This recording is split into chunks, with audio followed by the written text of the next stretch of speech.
maybe let's just start off with a bit of kind of like general reflection on the second half of the workshop series. I noticed that particularly in the Dating on the Spectrum series, um, where folks got to sort of compare and contrast that first date, awkward at a restaurant, and a second date at a Comic-Con, where both of the folks were interested in what they were doing and had other stuff to do. So even if the date wasn't great, they were still having fun doing something. Most of those folks on that TV show, they're Mm-hmm. still dating at the end of it. And so Mm, the way it gets concluded is like, oh, this person hopes to have a third date with this person, right. or they met one more time and it didn't really work out, but they're going to try again. I'm going to take a quick peek at the reflection document from session 4 workshop that we watched the clip of the folks' first and second dates and the second date at the Comic-Con. And we got to fold back in the idea of they were both somewhere where they were having a great time because they were doing something that they were interested in.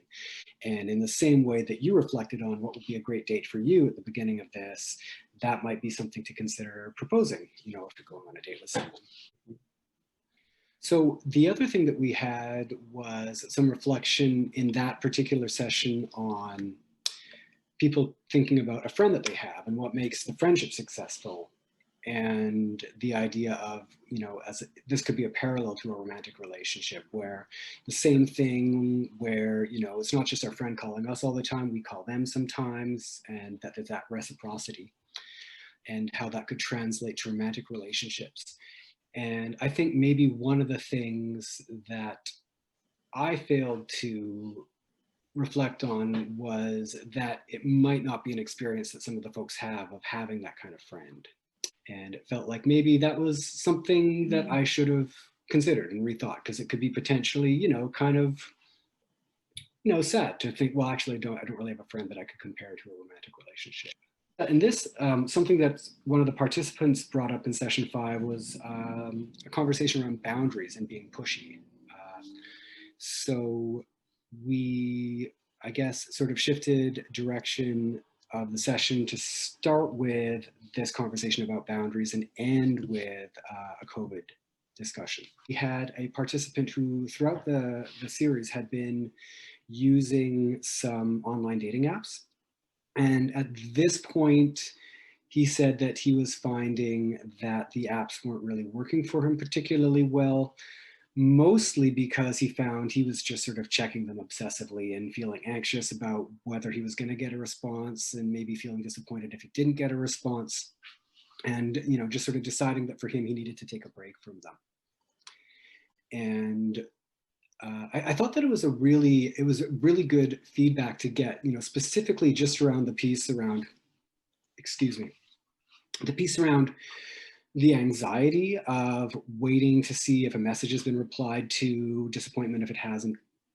I've had experience using dating apps, and certainly that has been something, that I've struggled with a bit. If I send a message to someone and I'm, checking back occasionally to see if they respond, and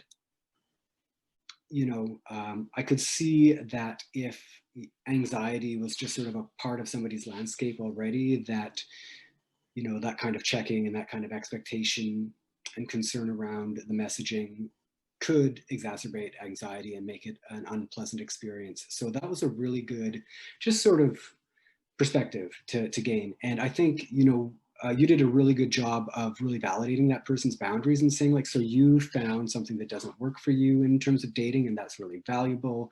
And it's good to honor and respect those boundaries. Mhm.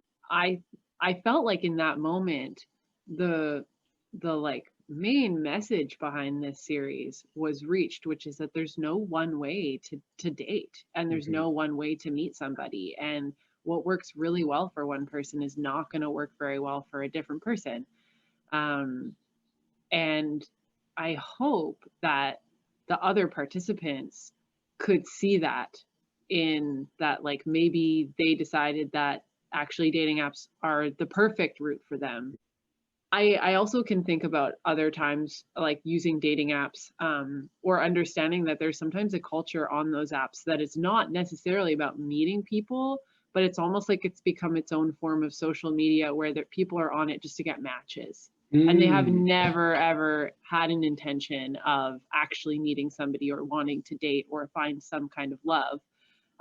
It's just about being on there and seeing who thinks you're attractive. Really like though the way that we were able to validate this person's experience and say, so like this turned out not to be the right thing for you and you figured that out and that's great, but also didn't sort of go from there to like these apps are objectively scary, dangerous, unhealthy, bad, disappointing, because we do know that some folks in some previous workshop series have used them and had really good luck with them, Really right? successful. Absolutely. The other thing was I felt like we were fortunate in a way that this participant was the one who was trying out the dating apps and then saying they weren't for him, because he could also point to other online activities that he was doing socially with people, like playing Dungeons and Dragons. And that's, meeting up regularly with folks around a shared interest. And that could be a possible place where, you might meet friends or partners and that kind of thing. Mm-hmm. That was the way he decided he was going to continue to socialize, was through his interests. And that is a fantastic way to meet people. One opportunity that I feel like maybe we missed a bit and that I want to go back, in the next day or two and rectify is I know that we had one of the participants who had created his own Facebook group called Dating with a Difference, which was intended for folks on the spectrum who were interested in dating. And that seemed to be something that he was really proud of and invested in. And I think maybe, just because I do sometimes, in my work come across other folks on the spectrum who are interested in dating, that Facebook group could be something that I could be passing on and letting folks know about. That would be amazing. This session number 5, we really started getting into just things around COVID, and we used that idea of boundaries to sort of just, ricochet into a conversation about COVID and what our boundaries are, how we feel safe, and what kinds of conversations and negotiations we might need to have with a person if we were considering meeting them in person or like allowing them into our bubble, which felt like a good sort of like trial run into the conversations in session 6, which were more explicitly about safer sex and conversations about that. One thing I know that we had actually thought about that, like, do we really want to lead off with safer sex at this workshop? And we decided that we were going to go back and address some of the comments and points that folks had brought up in previous sessions, which were, how to get more involved in your existing Zoom groups, social groups, things like that, whether they're, in-person groups or online groups, looking for opportunities where we could volunteer, whether it's like, if it's an in real life kind of thing, can we volunteer to show up early and set up the chairs and make some coffee? Or if it's a Zoom group, is there like a Zoom moderator thing where we can be of more assistance? Because when we do that, we get more opportunities for interactions with folks and to build more relationships. And then we kind of went from there into safer sex. We went back and watched that clip from Keep the Change, where the two folks are out doing a class assignment and she expresses her attraction to the guy by saying, I think you're smoking hot and you're super sexy and I really want to date you. And we talked a bit, we just watched that very short clip. It was maybe 90 seconds long, I think. And we went immediately from there into, how did that land with that being a woman saying that to a man, and how might it land differently if it had been a man saying it to a woman? And I really thought that we were going to get maybe some more, we got some folks reflecting on it, but I think the reflection was just kind of like, oh, she was being too forward, or like that wasn't okay for her either. But there wasn't really, it wasn't coming up organically that folks were thinking about like, oh, that might seem a little different if a guy had just said that out of the blue to a woman. Mm-hmm. And we eventually got round to that conversation about safety and the way that people might experience safety differently depending on their gender, and whether or not a woman might feel safe saying no to an invitation like that from a guy because she might be worried about her safety if he gets mad at being rejected. I felt like it wasn't a bad thing to have near the end as one of maybe the final takeaways, where we did get to with the idea that if as a man you are showing by the way that you're expressing attraction and interest in someone, if in the way that you're showing that also you are concerned about making sure that the other person is comfortable, maybe giving your phone number instead of asking for theirs, giving somebody an out, like a face saving out, those kinds of things, when you're making those invitations, make you just seem like a more trustworthy person, might make it more likely that the other person will trust you and feel comfortable with you, and then might actually take a chance on going on a date with you. So I felt that was like a really sort of key takeaway that folks might take to like the way that they approach dating, whether online, in person, and expressing attraction. Definitely.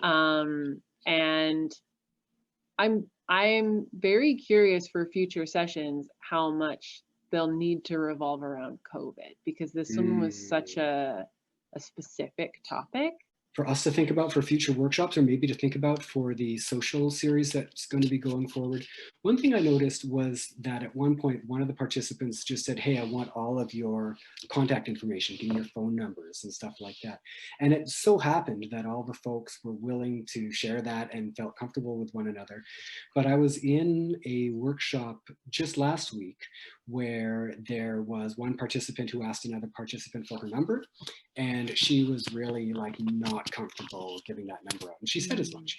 As this person has asked for something and this other person isn't comfortable and feels comfortable to say, I have a boundary around that. I'm actually not going to do that for you, and didn't sort of just give into like social expectation or like, oh, I should be polite. And I felt like I didn't quite have exactly the right script in front of me around like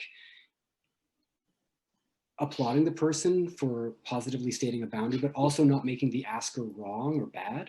Yeah. And it's a tough needle to thread. So if that ever does show up, we have a way of honoring the asker and also honoring the person who's setting that boundary. Okay, that's a good side note.